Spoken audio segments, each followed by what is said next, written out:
అయ్యారో తనకు తెలుసునని ఈ విషయాలన్నీ బయటపెడితే తెలంగాణ వాళ్ళ సిగ్గుపోతుందనే ఉద్దేశంతో ఇంతకాలం ఊరుకున్నానని అన్నారు.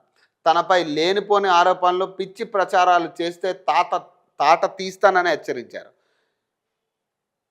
తనింకా వారి పాపాల చిట్టా విప్పడం ప్రారంభించలేదని, టాస్ మాత్రమే వేశానని, అసలైన టెస్ట్ మ్యాచ్ ముందుందని అన్నారు. శుక్రవారం బంజారాహిల్స్లోని తెలంగాణ జాగృతి కార్యాలయంలో కవిత మీడియాతో మాట్లాడారు. వారిలా వసూలు చేసుకొని ఉద్యమాలు నడపలేదని, తన నగలు కుదువ పెట్టి బతుకమ్మ సంబరాలు చేశానని తెలిపారు. అందుకే తనకు ఇంత పౌరుషమని చెప్పారు. అమెరికా నుంచి 2004లో ఇక్కడికి వచ్చా. నేను ఉద్యమంలో నా భర్త అనిల్ కుమార్ వ్యాపారంలో ఉన్నాం.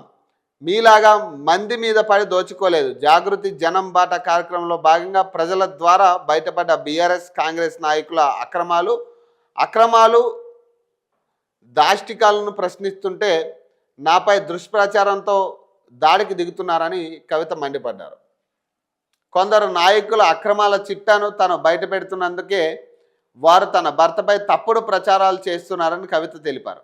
ఎమ్మెల్యే మాధవరం కృష్ణారావు ప్రెస్ మీట్లో చేసిన నిరాధార ఆరోపణలపై వాస్తవాలు తెలుసుకోకుండా ప్రసారం చేసిన టీ న్యూస్ ఛానల్కు లీగల్ నోటీసులు పంపుతున్నానని చెప్పారు.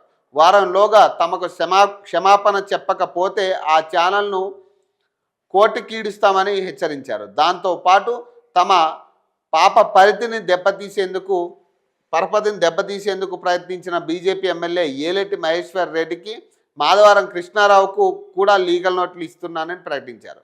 కృష్ణారావు ఆరోపిస్తున్న 2010/2, 2010/3 సర్వే నెంబర్లోని భూమికి 1975 నుంచే పట్టాలు, పాస్బుక్లు ఉన్నాయని, అది పూర్తిగా ప్రైవేటు భూమి అని కవిత చెప్పారు. 4 కొడుకులకు కలిపి 16 ఎకరాల భూమి ఉందని, ఒకప్పుడు టెంకమ్ షా అనే కంపెనీకి ప్రభుత్వం 37 ఎకరాలు అమ్మగా ఆ కంపెనీ ప్రైవేటు వాళ్ళ భూమిని కబ్జా చేసి కాంపౌండ్ వాల్ కట్టుకుందని తెలిపారు. ఈ భూమిపై 9 ఏళ్లు వివాదం కొనసాగగా 2019లో లోక్ అదాలత్లో 16 ఎకరాల భూమి వాటాదారులతో కంపెనీ కాంప్రమైజ్ అయ్యిందని పేర్కొంది.